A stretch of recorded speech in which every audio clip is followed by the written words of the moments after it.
Notre jeune berger est revenu dans son champ, bien triste. Il avait bien sûr eu le temps de la conversation, d'échanger des regards, des sourires. Et vraiment, vraiment, elle était belle. Vraiment, elle avait l'air charmante, pleine de tendresse. Il était déjà profondément amoureux. Mais c'est vrai que c'est que dans les contes de fées.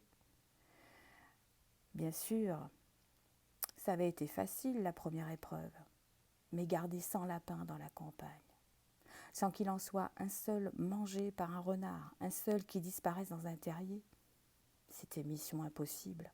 Et puis de la vérité à mettre dans des sacs, mais quelle vérité! C'est à ce moment-là qu'une petite souris est arrivée près de son pied, y a déposé une flûte et lui a dit que chaque soir, avant de rentrer au château avec ses lapins, il devrait jouer 2-3 notes de flûte. Et où qu'il soit, tous les lapins reviendraient. Le lendemain matin, le jeune berger est arrivé au château et reparti avec ses 100 lapins dans la campagne.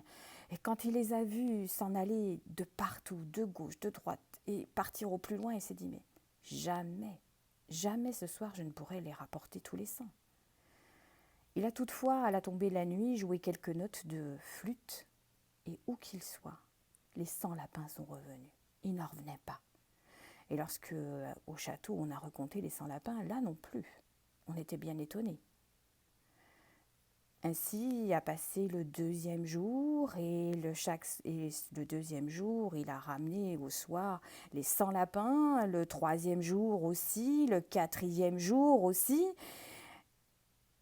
Mais de sacs de vérité, il n'y en avait point. Et notre jeune berger commençait à s'inquiéter. Au château, on a commencé à s'inquiéter aussi. Comment parvenait-il à ramener chaque soir ces 100 lapins? C'était quand même bien étonnant. Alors, le 5e jour, la reine a dit à son fils, a dit au prince de Malavenant, d'aller acheter un lapin au jeune berger. Elle lui a confié un petit sac de pierreries et elle lui a dit de le remettre au jeune berger contre un lapin. Le prince de Malavenant est arrivé là dans le pré où se trouvait le jeune berger et lui a donc demandé un lapin. Sa mère voulait manger du lapin au dîner.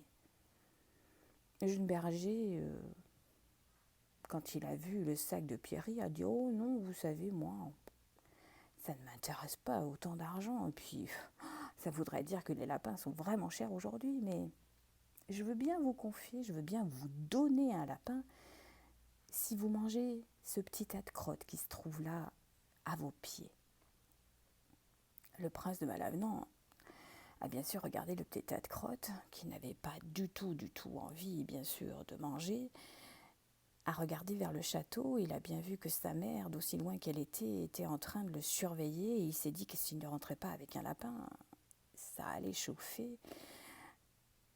Alors il s'est dit, bon, il a mangé une première crotte, une deuxième.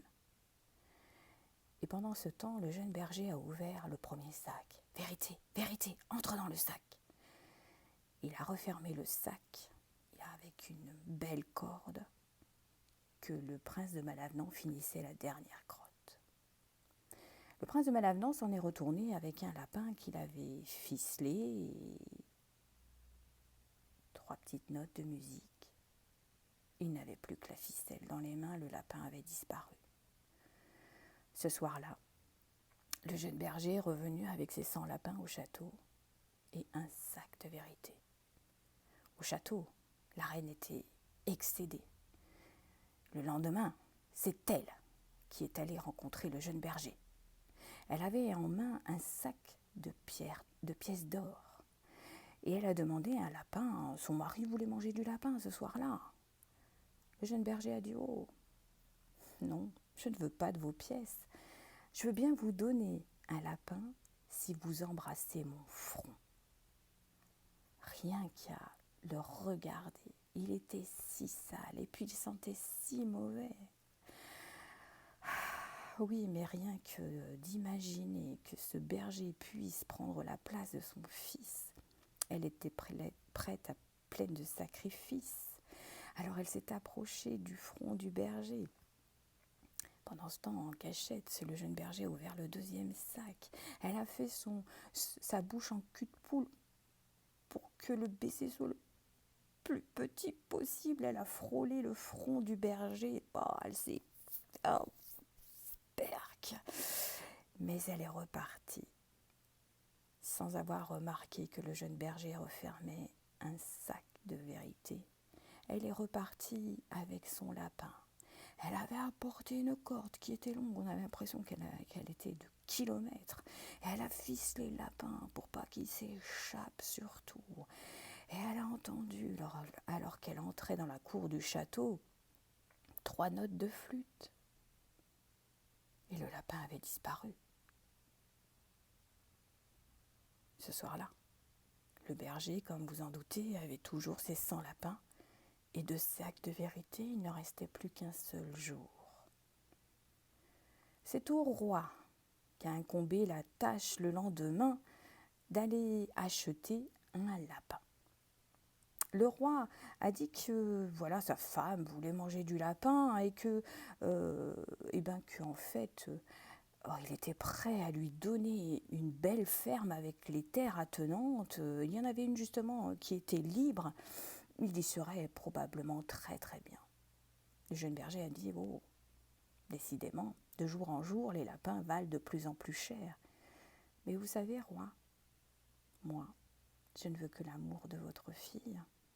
Et puis, je veux bien vous donner un lapin si vous embrassez le derrière de ma mule. » Oh, à le regarder,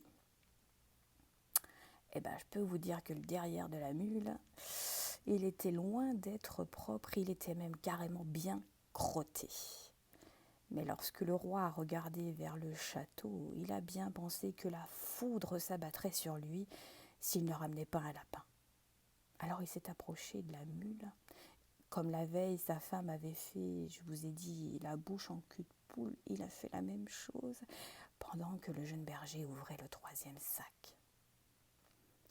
Le berger refermait ce sac que le roi avait quelque peu embrassé le derrière. Bref, le roi s'en retournait avec son lapin. Ficelé, ficelé, ficelé, reficelé encore, avec des kilomètres de ficelle, mis dans un sac, 2 sacs, 10 sacs, fallait pas qu'il s'échappe ce lapin. Mais lorsque le roi est arrivé au château, il n'avait pas eu le temps d'entendre les 3 petites notes de musique, mais il n'avait plus rien dans son sac. Le jeune berger est arrivé au château avec ses 100 lapins. On les a comptés, recomptés, re-recomptés. Il y avait bien les 100 lapins.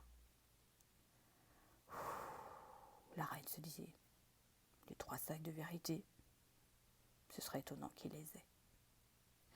On s'est installé dans la grande salle à la cheminée. Il y avait même les gens de la cour, les serveurs, les servantes du château. Tout le monde était là.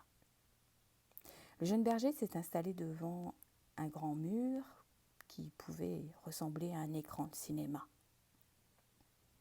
Et puis là, il a ouvert le 1er sac de vérité. On a vu le prince de Malavenant enfourner, engloutir la première crotte.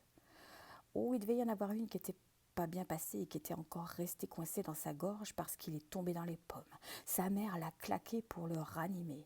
Dans la foule, dans la cour, on ne pouvait s'empêcher de pouffer. On a entendu un brouhaha se créer au sein de la foule. On ne l'aimait pas beaucoup, ce prince de Malavenant. Et puis, c'est au tour du 2e sac de s'ouvrir et de laisser apparaître la reine et qui embrassait qui s'approchait du front du berger. Et alors là, c'est pareil, rien qu'à se souvenir, elle est tombée dans les pommes. On est allé chercher les sels pour la ranimer. Et puis enfin, le berger a ouvert le 3e sac. On a vu sur l'écran approcher le roi. « Pop, pop, pop, pop, pop !» qu'il a dit le roi. « Referme ton sac. Tu peux te marier avec ma fille. » peux vous dire qu'il a poussé un sacré soupir de soulagement. C'est à ce moment-là qu'est arrivée la petite souris tout près du pied du berger et qu'il s'est retrouvé habillé comme un chevalier, comme un prince. La princesse Aurore et notre jeune berger se sont mariés. Le mariage a duré 8 jours. 8 jours de fête au château du Chaillot. Je peux vous dire que partout aux alentours, on en a parlé pendant des jours, des mois, des années. Et puis un jour, le jeune berger est devenu roi du Poitou avec la reine Aurore. C'est grâce à eux, c'est grâce à lui, à sa gentillesse, à sa ruse et à son intelligence que depuis ce temps-là, il fait bon vivre dans le Poitou. Et cric et crac, mon histoire est retournée dans ma mémoire.